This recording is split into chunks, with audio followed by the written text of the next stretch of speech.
A question of charging. This story is for everyone. Hogan chuckled. There were, he counted, 14 doctors watching him.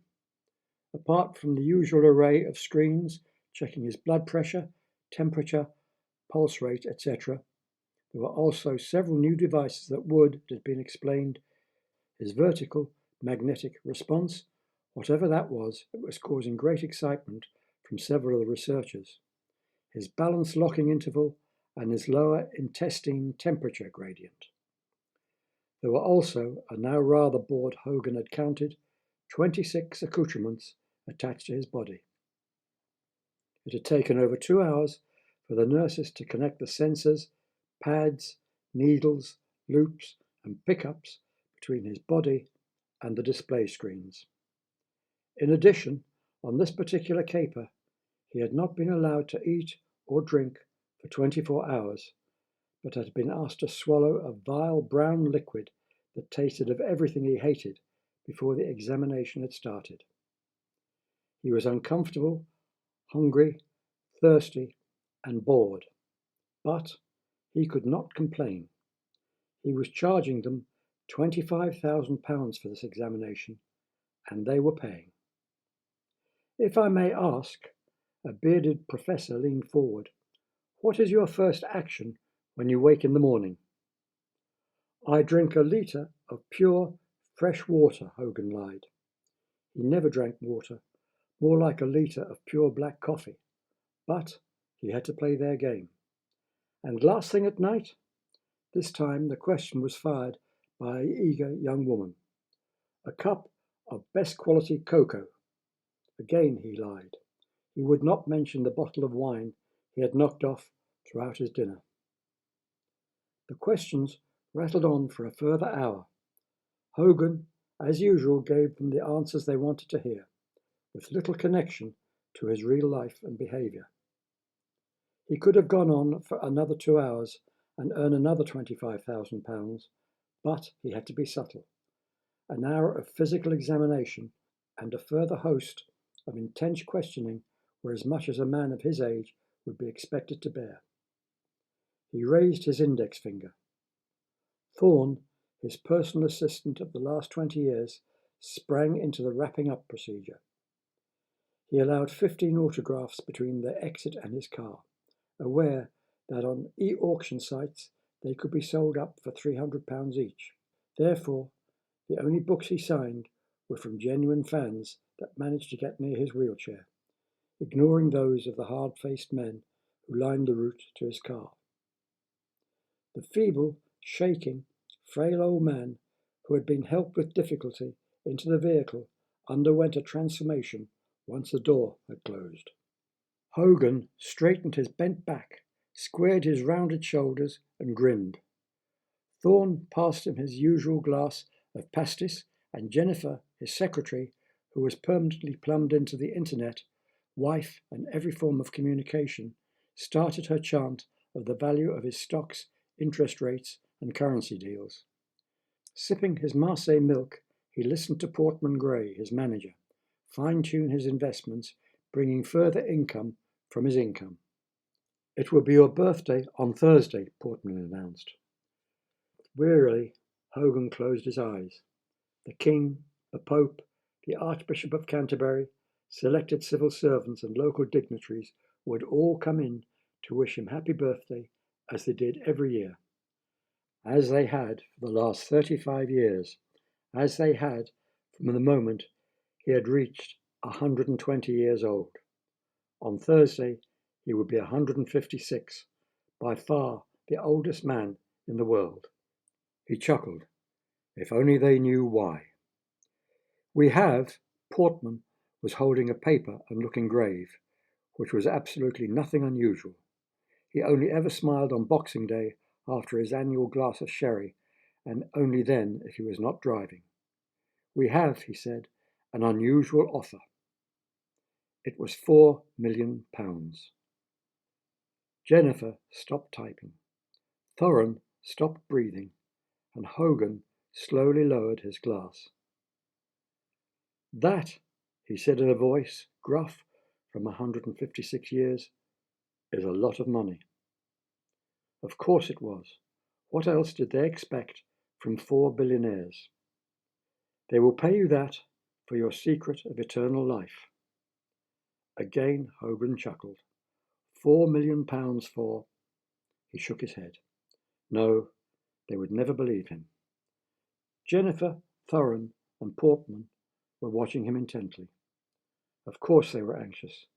If he took the offer and his secret was revealed, they were finished. They did not know how he stayed alive, how he had never been ill, and how just recently he seemed to be looking even younger. When their boss's secret potion for longevity was out, interest in Hogan would wane, his organization would be obsolete, and they would be out of work. "I don't think we should consider it." Portman folded the message into a plastic file and turned to the next item on the agenda. The reaching hand, annoyed expression, and the hard-eyed glare from Hogan was not what Portman wanted.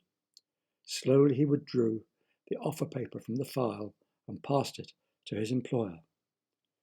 "How long will it take me to earn £4 million? The question from Hogan was also one he did not want to hear, let alone answer. Hogan's god was money.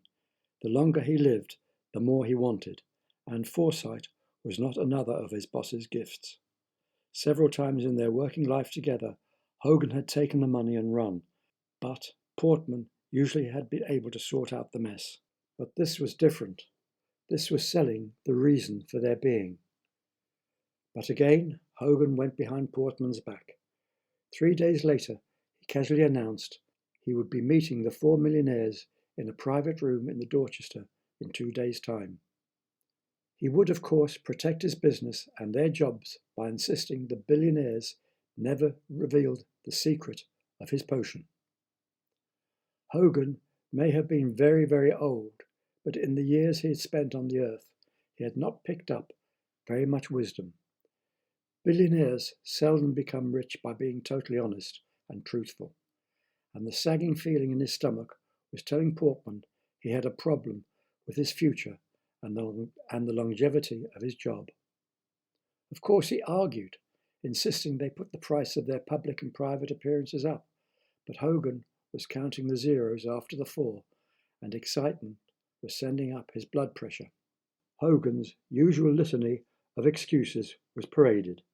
Hours of lying still, being pummeled and prodded, having tubes inserted, drinking chemicals, and answering endless questions was exhausting, asserted Hogan. He'd had enough. He had made up his mind. If the billionaires marketed his secret, he would require gracefully and spend his millions. Portman's bandwagon was coming to a halt. His gravy train was hitting the buffers. The strings were snapping on his fiddles. The night before the meeting, Hogan went through his bedtime routine of the last 150 years. There would be uproar when his secret was revealed.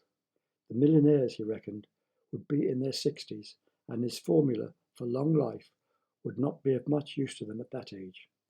They would be well on their way to wearing out. It might gain them a few extra years, but for the process to work, it had to be started in the 20s, as he had. The atomic theory to explain electricity, like a lot of people, he did not believe. That electrons could pass from one atom to another, thereby giving an electric current, would mean the first atom would run out of electrons. But it never did. He had decided to try an experiment. Each night he would connect to his right big toe the positive lead from a car battery and the negative lead to his left thumb. His reason being that eventually his right toe would get thinner and his left thumb would get fatter and fatter as the electrons were transferred. He would not feel the low voltage of the car battery and so would not interrupt his sleep. He was right. The theory did not work. After a month, no matter how carefully he measured them, his thumb and his big toe remained exactly the same size. Being a keen engineer, he soaked up anything to do with electronics, and an article on the work of electricity within the human brain stopped him putting his car battery back in the garage. Aging, he reasoned, could be due to the electrical impulses connecting the brain cells weakening. If he continued charging himself every night like a battery or an electric car, he could go on forever.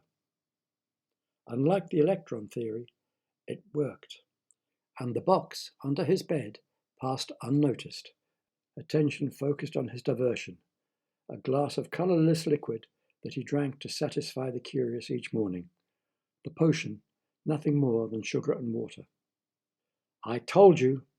Hiram Felton Jr. was seething. The guy is a fake. The American owner of the richest internet site in the world banged his fist on the table beside him. Even the luxurious surroundings of the first-class hotel was failing to soothe the impatience of the 4 billionaires. One did not keep busy industrialists waiting for 5 minutes, let alone half an hour, and after another half an hour, Hogan had still not appeared. We've been taken for suckers. We should have never paid up front. If he, Hogan, did not appear soon, he was going to kill someone. Again, his fist hammered on the table. It was a further quarter of an hour before Portman strode confidently into the room. I regret I have some bad news, he announced. Hiram Felser Jr. was twisting himself into an agonized shape. Hogan, Portman continued, is no longer with us. The yell from the American billionaire rattled the champagne glasses. What did I tell you? Hiram was now bouncing with rage. What about the eternal life? He screamed. Portman looked disdainfully over his glasses at the bundle of New York rage. He passed away peacefully. Hiram enlarged 2 inches in height and 2 inches in width. He was about to explode. Ignoring the enlarging American, Portman continued, with a bullet in his head. Hiram froze in mid-apoplexy. They would never find the gun. It was already 5 miles out to sea. He had dropped it from Hogan's private helicopter. It had been drastic, but killing his boss had been the only solution. He would not be suspected. Why would anyone murder their only form of income? Portman left the hotel and hurried away. He had one small problem left. £4 million in cash was proving difficult to hide. But he had plenty of time. He had found the car battery and the connectors in Hogan's bedroom, and his early notes for experiment.